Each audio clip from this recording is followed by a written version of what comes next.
going to about three essential, it's really essential.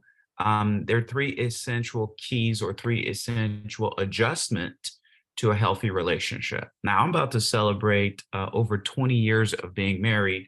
And I tell you, those three is, I wish somebody told me about these three essential, and they're really key to actually striving in a relationship. It could also be in a relationship with yourself, by the way. And I always teach on relationship with yourself and relationship with other people as well. All right. So really quickly, I'm going to go over those three things. But before I do, as I usually do, I'm going to talk to you about the things that you may be doing that's not adjusting to the relationship with yourself and relationship with other people. And even before I go there, I will say this, that I am going to be doing a 5-day challenge, which I'm going to go over some beliefs that we have that like really limits us in our relationship with ourselves and other people. So it's going to be coming up really quickly here. So put me, and then I'll send you some information on that. It's 5 days. It's really going to be cool. All right. So let's talk about the essentials. Okay. But let's talk about the things that holds us back. Number one, when we have a fixed perception in our relationship, it leads to resentment.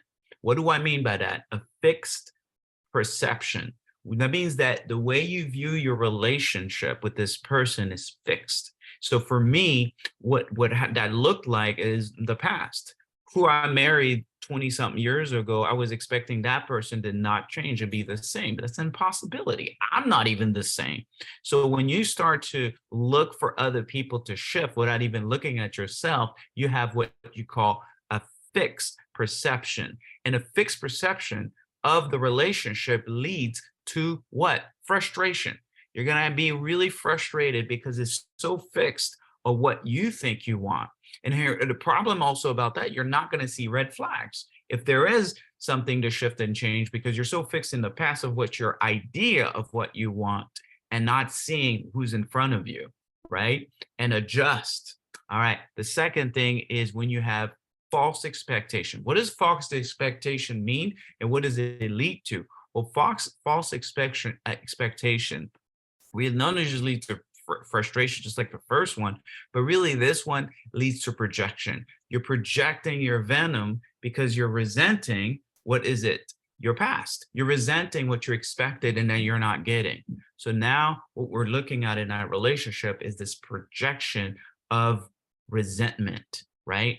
So why? Because we're expecting things are not happening, as I just said. It's kind of like you're carrying bags from your past or from wherever the expectation is. And usually, by the way, is expecting a needs that we used to have as a child that didn't get met. And now we're looking at that relationship and trying to meet that need. Okay. So, and that's a bad thing, because the reason why it's so bad is because we're going to attract somebody that has a broken heart and a broken need, just like us, to trying to fill something that happened way back when. So that's a false expectation.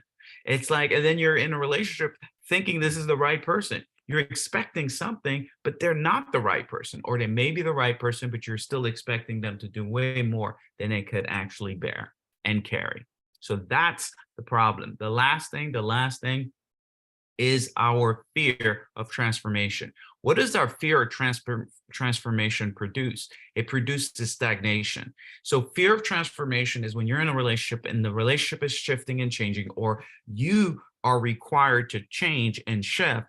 You put your hand on the sand. You put your hand under the sand, and you don't want to deal with life anymore. You don't want to deal with change because change is scary. Or your partner is changing so fast that you're going, oh my gosh, they're leaving me behind. And I've seen this, and I've helped many couples as well. And I've seen it when people don't shift and change, the person that grows eventually, the relationship doesn't work out. I think it's a two-way street. Changes. Both people need to engage and change and not be afraid of the transformation. Because again, when you fear transformation, it leads to stagnation. And when you're stagnant, it leads to destruction of the relationship. So those are three things like that fights us.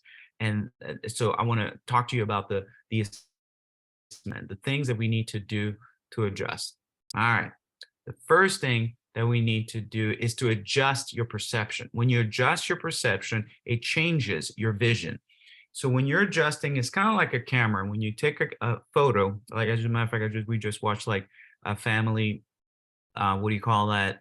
Vacations that we took like way back when the kids were like 4 or 5, and it wasn't that clear because it's an old video. So, but if I look at life with that lens that was way back like 20 years ago, guess what? All I'm going to see is blurry. So I've got to adjust it so I could see the vision of where I'm going in this relationship that you're in with yourself or with somebody else. You need to adjust that vision. You need to adjust where you are and be real with where you are. And the second thing we need to do is we need to release the expectation of change, right? Release the expectation of your, no, actually release the expectation of change, right? What it does change, it changes your progress. Whenever you're expecting, you're releasing that expectation to change, right? Change your past, right? In the relationship. That's what the problem is. Because again, like I said, when we're holding on to our past or what you should have happened, the different that are more from our past, like usually it's our childhood past, we put that into that relationship and we're expecting that person to fix us. We're expecting that person to fulfill something inside of us that was never fulfilled in the past. That again is a false expectation. You need to release that. And if you release that, it changes what you're projecting, right? So that's what I'm talking about. And the last point is you need to respect transformation. If you respect transformation, what it does is it changes the direction of your relationship. You need to respect when people go after transformation, when they're changing, when they're trying to learn. Like you guys are here, you're learning, you're hungry to want to learn. You need to respect your own transformation as well. And you need to, because what it'll do, it'll change the directions. Because if you don't honor and respect your transformation, guess what? You're not going to go anywhere. And what do I mean by honoring? You need to honor your time with it.